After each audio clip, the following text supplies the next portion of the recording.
Hello, my name is Pastor Kris Kollar. I'm the pastor of Pleasant Valley Lutheran Church near Malabar Farm State Park and St. Paul Lutheran Church in Lucas, Ohio. Greetings.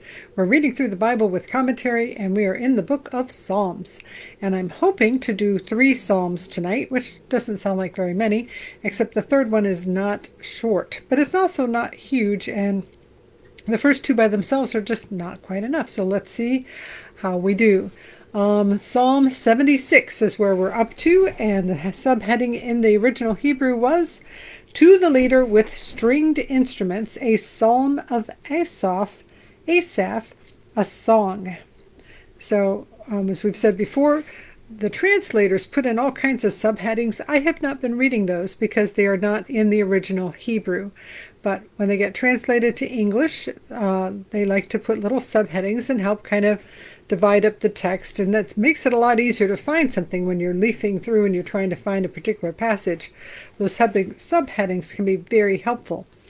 I haven't been reading them because they're not in the original Hebrew, but in the Psalms there were headings in the Hebrew, and instead of chapter 76 it's Psalm 76, and it has the subheading that it's a psalm of Asaph, a song. And as we've said, most of the Psalms were probably songs, but maybe not all of them. Some of them were probably also poetry, but this one is designated as a song. Verse 1, "In Judah God is known. His name is great in Israel. His abode has been established in Salem, his dwelling place in Zion." So Salem in this case is short for Jerusalem. That his abode, the house, the place where God is living, is established in Jerusalem. His dwelling place in Zion. And like we've said before, poetic repetition. So say it once, say it again in different words. That's a form of poetry. And it comes through even as it's been translated thousands of years later. It's still, you can kind of hear that poetic sound to it. Verse 3, "There he broke the flashing arrows, the shield, the sword, and the weapons of war."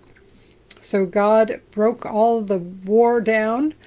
And then we have Selah, which is a word that means, well, we're not sure what it means. It means interlude, it means rest, it means repeat, it means, we're not quite sure, refrain. But it's a break word, and every time we hit it, then I say, oh, we'll take a little break and talk about the psalm. Verse 4, "Glorious are you, more majestic than the everlasting mountains."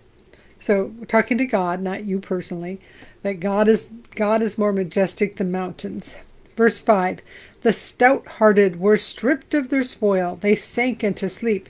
None of the troops were able to lift a hand at your rebuke. O God of Jacob, both rider and horse lay stunned." So saying that God has basically wiped out these strong people, which is what he had already said back in Psalm 3, that God had broken the flashing arrows, the shield and the sword, and here in verses 5 and 6, that the strong warriors were wiped out, laying stunned. Verse 7, "But you indeed are awesome. Who can stand before you? For when once your anger is aroused. From the heavens you utter judgment. The earth feared and was still. When God rose up to establish judgment, to save all the oppressed of the earth. Selah." So far in this psalm, it's been, God is amazing. He wipes out the people that are evil. He stops the wars and burns the shields. And God is awesome. Verse 10, "Human wrath serves only to praise you when you bind the last bit of your wrath around you. Make vows to the Lord your God and perform them. Let all who are around him bring gifts to the one who is awesome, who cuts off the spirit of princes, who inspires fear in the kings of the earth." So come, worship God, make vows to him, and then once you make a vow to God, you bring an offering or some money, and perhaps you had your hair, let it grow out while you were doing your vow, and then you cut your hair, and you come and you make a sacrifice and have a barbecue and celebrate because you kept your vow. So interesting psalm of praising God for being way above the earth and saying how God wipes out the armies. Psalm 77, to the leader, according to Jeduthun of Asaph, a psalm. So, according to Jeduthun is a person, unless perhaps Jeduthun is also the name of a song, because some of the psalms we've heard, according to the lilies, meaning how do you sing these words? They're to that tune that everybody knows. And we do that sometimes. If I say happy birthday, then everybody knows the tune to happy birthday. Well, most people in the United States and often in other countries know the tune. So according to has often meant according to that tune. According to Jeduthun, is that a tune? Because Jeduthun was a person. So according to Jeduthun, this is where did he write it? But then it says of Asaph. Asaph was one of the directors of music under David, and so it could be of his style, of his group, of his choir, of his directing. A psalm. That part we know. A psalm is a song, but it's a song specifically praying to, praising God, or complaining to God, or lamenting to God, or confessing to God, or rejoicing in God, but there's a God aspect. It's not just any song, it's a song about God. So in English we would say a hymn. Hymns are not the same as just a waltz is a waltz, but a hymn could be a waltz, but a waltz is not necessarily a hymn. Okay, anyway, Psalm 77. I cry aloud to God that he may hear me. In the day of my trouble I seek the Lord. In the night my hand is stretched out without wearying. My soul refuses to be comforted. I think of God and I moan. I meditate and my spirit faints. Selah. So this person's in trouble and they're crying out to God, but in thinking about God they feel very faint. Verse 4, you keep my eyelids from closing. I am so troubled that I cannot speak. I consider the days of old and remember the years of long ago. I commune with my heart in the night. I meditate and search my spirit. Will the Lord spurn forever and never again be favorable? Has his steadfast love ceased forever? Are his promises at an end for all time? Has God forgotten to be gracious? Has he in anger shut up his compassion? Selah. So this person writing this psalm is absolutely troubled and feels like God has abandoned them. And is he gone? Is God never coming back? Verse 10, and I say, it is my grief that the right hand of the Most High has changed. I will call to mind the deeds of the Lord. I will remember your wonders of old.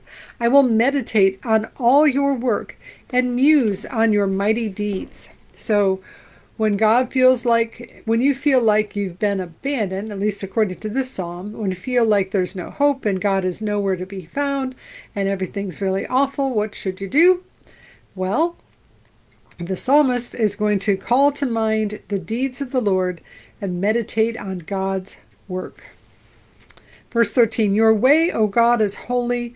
What God is so great as our God? You are the God who works wonders. You have displayed your might among the peoples. With your strong arm you redeemed your people, the descendants of Jacob and Joseph. Selah. So declaring what God has done. Verse 16, when the waters saw you, O God, when the waters saw you, they were afraid. The very deep trembled. The clouds poured out water. The skies thundered. Your arrows flashed on every side. The crash of your thunder was in the whirlwind. Your lightnings lit up the world. The earth trembled and shook. Your way was through the sea, your path through the mighty waters. Yet your footprints were unseen. You led your people like a flock by the hand of Moses and Aaron. So that is the end of the psalm, but basically declaring how amazing is God, how powerful is God, and that God led the Israelites through the Red Sea when they split the water and walked through on dry land, which is a miracle worth remembering. Okay, so now we are up to Psalm 78, which is not short. So we will see if we can make it through. It says it's a maskil of Asaph, And it starts out, "Give ear, O my people, to my teaching. Incline your ears to the words of my mouth." So this is a teaching psalm used to teach some of the history of the Israelites. Verse 2, "I will open my mouth in a parable. I will utter dark sayings from of old, things that we have heard and known, that our ancestors have told us. We will not hide them from their children. We will tell to the coming generation the glorious deeds of the Lord and his might, and the wonders that he has done." So I'm going to tell you all these things that I've heard from our ancestors so that we can pass them on to our children. Verse 5, "He established a decree in Jacob and appointed a law in Israel, which he commanded our ancestors to teach their children, that the next generation might know them, the children yet unborn, and rise up and tell them to their children, so that they should set their hope in God, and not forget the works of God, but keep his commandments, so that they should not be like their ancestors, a stubborn and rebellious generation, a generation whose heart was not steadfast, whose spirit was not faithful to God." So we're way back in the day, our ancestors got the law and passed it down to us, and we're passing it on to children not yet born, and we want to do that so that they can follow God. Verse 9, "The Ephraimites, armed with the bow, turned back on the day of the battle. They did not keep God's covenant, but refused to walk according to his law. They forgot what he had done and the miracles that he had shown them. In the sight of their ancestors he worked marvels in the land of Egypt, in the fields of Zoan. He divided the sea and let them pass through it, and made the waters stand like a heap. In the daytime he led them with a cloud, and all night long with a fiery light. He split rocks open in the wilderness, and gave them drink abundantly from the deep. He made streams come out of the rock, and caused waters to flow down like rivers." So remembering that they've forgotten what God has done. And what has God done? Amazing miracles, the plagues back in Egypt, splitting the Red Sea, taking them through a dry land, leading them with a cloud by day and pillar of fire by night. Verse 17, "Yet they sinned still more against him, rebelling against the Most High in the desert. They tested God in their heart by demanding the food they craved. They spoke against God, saying, 'Can God spread a table in the wilderness?' Even though he struck the rock so that water gushed out and torrents overflowed, can he also give bread or provide meat for his people?" So God had made water come, but they still complained because they were hungry and thought, well, can God give us food? Verse 21, "Therefore, when the Lord heard, he was full of rage. A fire was kindled against Jacob. His anger mounted against Israel." Again, poetic, Jacob, Israel, same thing, this repetition. And we're just kind of recounting what happened way back in Exodus when they were rebellious and then there was a fire. "Because they had no faith in God and did not trust his saving power. Yet he commanded the skies above and opened the doors of heaven. He rained down on them manna to eat and gave them grain of heaven. Mortals ate the bread of angels. He sent them food in abundance." So even though he was really mad, he opened the heavens and down came this food that was never seen before or since, called manna. Verse 26, "He caused the east wind to blow in the heavens, and by his power he let out the south wind. He rained flesh upon them like dust, winged birds like the sand of the seas, and let them fall within their camp, all around their dwellings." So not only manna, all those quails came. "And they ate and were well filled, for he gave them what they craved. But before they had satisfied their craving, while the food was still in their mouths, the anger of God rose against them, and he killed the strongest of them and laid low the flower of Israel." So God was annoyed. He gave them manna, he gave them quails, but he also wiped out a bunch of them. Verse 32, "In spite of all this, they still sinned." So when they misbehaved, God started killing them off, and then they're like, oh no, we're dying, and then they turned to God, and then God, let's see, they remembered that God was God, and they remembered that God was the Most High.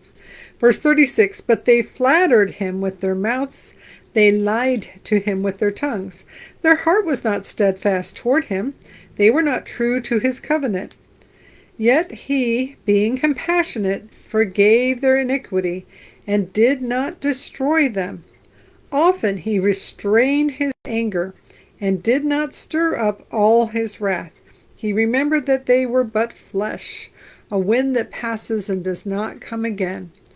So a lot of times I hear people say, oh, the God of the Old Testament, such a harsh, cruel, smite them all God. But actually, all the way through the Old Testament, there are many places where God is patient and kind and forgiving and merciful. And here it's recounting the story of when they left Egypt and went through the desert in Exodus. And right here it's saying, God was compassionate, forgave them, did not destroy them, was patient with them. Remember that they were just humans. And so, yes, all the way through the Old Testament, there is also God being merciful, forgiving, and kind. Verse 40, how often they rebelled against him in the wilderness and grieved him in the desert. They tested God again and again and provoked the Holy One of Israel. They did not keep in mind his power or the day when he redeemed them from the foe, when he displayed his signs in Egypt and his miracles in the fields of Zoan. So they again rebelled against him, and they didn't remember, as the previous psalm was saying, when it feels like God is very distant, what to do. Remember what God has done. And they did not remember what God has done, which is the point of the psalm, is to remind us and others what God has done. So he continues there. Verse 43, when he displayed his signs in Egypt and his miracles in the fields of Zoan, so the 10 plagues of Egypt, there he turned their rivers to blood so that they could not drink of their streams. He sent among them swarms of flies which devoured them, and frogs which destroyed them. He gave their crops to the caterpillar, the fruit of their labor to the locust. He destroyed their vines with hail, and their sycamores with frost. He gave over their cattle to the hail, and their flocks to thunderbolts. He let loose on them his fierce anger, wrath, indignation, and distress, a company of destroying angels. So all of these plagues, recounting the plagues when the Israelites were preparing to leave Egypt. Verse 50, he made a path for his anger. He did not spare them from death, but gave their lives over to the plague. He struck all the firstborn in Egypt, the first issue of their strength in the tents of Ham. He let out his people like sheep and guided them. Let me stop there. He struck all the firstborn in Egypt, the first issue of their strength in the tents of Ham. So the 10 plagues of Egypt included fire, hail, locusts, cattle disease, frogs, darkness, blood. The rivers were turned into blood. What am I forgetting? There's a couple others that I'm not remembering correctly. But the last one was the death of the firstborn, and which is what he's referring to, that God struck down the firstborn of Egypt. And verse 52, then he led out his people like sheep and guided them in the wilderness like a flock. He led them in safety so that they were not afraid, but the sea overwhelmed their enemies. So God led them out of Egypt. He went straight through the Red Sea, but then after they passed through, the Red Sea dropped on and killed the people that were following them. This is all just a recap of Exodus. Verse 54, and he brought them to his holy hill, to the mountain that his right hand had won. He drove out nations before them. He apportioned them for a possession and settled the tribes of Israel in their tents. So they came through the desert. They're leaving out the part about an entire generation dropping. but they made it to Jerusalem, to the holy hill. Verse 56, yet they tested the Most High God. They rebelled against him. They did not observe his decrees, but turned away and were faithless like their ancestors. They twisted like a treacherous bow, for they provoked him to anger with their high places. They moved him to jealousy with their idols. When God heard, he was full of wrath, and he utterly rejected Israel. So he brought them all the way there. He got them all established. He built temple got built. They're all doing very well. And then they forgot about God. Verse 59 again. When God heard, he was full of wrath. He utterly rejected Israel. He abandoned his dwelling at Shiloh, the tent where he dwelt among mortals, and delivered his power to captivity, his glory to the hand of the foe. So he left his temple. He gave his people to the sword and vented his wrath on his heritage. Fire devoured their young men, and the girls had no marriage song. All the young men are killed, so all the girls have nobody to marry. Verse 64, their priests fell by the sword, and their widows made no lamentation. When the priests died, nobody cried for them. Verse 65, then the Lord awoke as from sleep, like a warrior shouting because of wine. He put his adversaries to rout. He put them to everlasting disgrace. He rejected the tent of Joseph. He did not choose the tribe of Ephraim, but he chose the tribe of Judah, Mount Zion, which he loves. I'm just realizing him leaving the Shiloh would have been the tent before the temple was actually built. But then he rejected the tent and he chose Judah, he chose David, and then of course they built the temple on Mount Zion. He built his sanctuary like the high heavens, like the earth, which he has founded forever. He chose his servant David and took him from the sheepfolds, from tending the nursing ewes. He brought him to be shepherd of his people Jacob, of Israel, his inheritance. With upright heart he tended them and guided them with a skillful hand. So God abandoned it, but then came back and then chose David and then built the temple and established David and Judah and the temple, and took David from the sheepfold. So David had been taking care of the sheep. He was the youngest of 8 brothers, and so his job was to watch the sheep. And then when he came to attack Goliath, he said, I take care of my sheep and I can totally take this guy. And that God built his temple and his holy hill on Mount Zion. So the temple, little mountain, but it's a mountain in Jerusalem called Mount Zion, where the temple was built.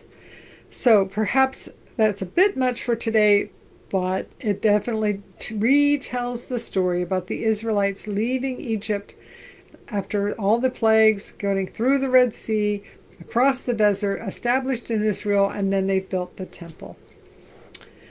And now may the Lord bless you and keep you. May the Lord make his face shine upon you and be gracious unto you. May the Lord look at you with favor and give you peace. In the name of the Father, and of the Son, and of the Holy Spirit. Amen. Go in peace. Like, subscribe, comment. Appreciate you being here, and we'll see you next time.